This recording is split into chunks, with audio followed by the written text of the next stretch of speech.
നീ സ്നേഹിക്കുന്നത് പോലെ ഇവരെ, എൻ്റെ വിശ്വാസികളെ, എൻ്റെ ശിഷ്യന്മാരെ നീ സ്നേഹിക്കുന്നു.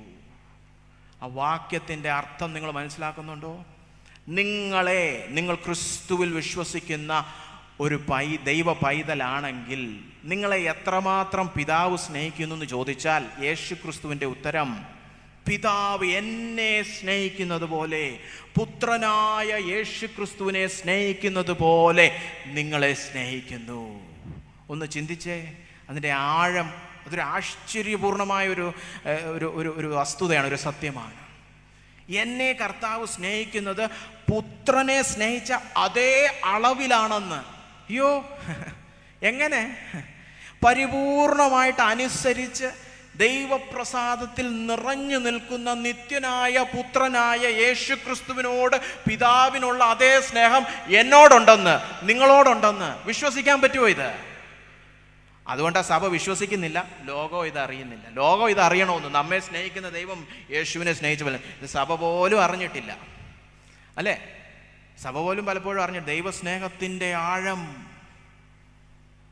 പിതാവ് പുത്രനെ സ്നേഹിച്ചതുപോലെ എന്ന് പറഞ്ഞു കഴിഞ്ഞാൽ, യേശുക്രിസ്തു ഭൂമിയിലായിരുന്നപ്പോൾ പിതാവ് എത്രമാത്രം പുത്രനോട് പ്രതിബദ്ധത പുലർത്തിയോ, അവനെ എത്രമാത്രം വിലമതിച്ചുവോ, അവനെ എത്രമാത്രം പോറ്റി പുലർത്തിയോ, അവനെ എത്രമാത്രം സംരക്ഷിച്ചോ, അവനെ എത്രമാത്രം കരുതിയോ, അതൊക്കെ എന്നോടും നിങ്ങളോടും കാണിക്കുവാൻ ഹൃദയമുള്ളൊരു പിതാവാണ് നമ്മുടെ പിതാവ്.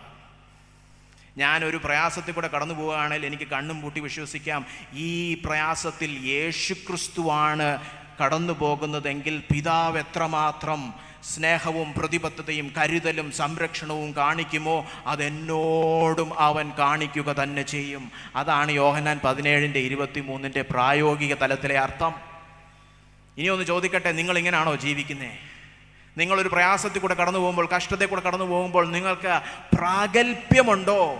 യേശു ക്രിസ്തു ഭൂമിയിലായിരുന്നപ്പോൾ ഈ പ്രയാസത്തിലൂടെ കടന്നു പോയെങ്കിൽ പിതാവ് എത്രമാത്രം അവനോട് കൂടെ നിൽക്കും, അതുപോലെ പിതാവ് എന്നോട് കൂടെ നിൽക്കും.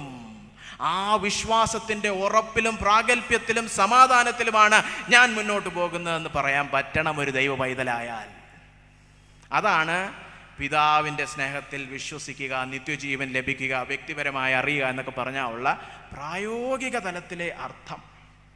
ജീവിത സാഹചര്യങ്ങളിൽ വെളിപ്പെട്ടു വരുന്ന ദൈവത്തിലുള്ള വിശ്വാസം, എൻ്റെ ദൈവം എൻ്റെ പിതാവാണെന്നുള്ളൊരു പ്രാഗൽഭ്യം. അത് വെറുതെ പറയുകയും പ്രസംഗിക്കുകയല്ല, അത് കഷ്ടതയുടെയും പ്രയാസത്തിൻ്റെയും പ്രതികൂല സാഹചര്യങ്ങളുടെ നടുവിൽ നാം കാഴ്ചവെക്കേണ്ട ഒരു പ്രാഗൽഭ്യമാണ്, ഒരു സമാധാനമാണ്.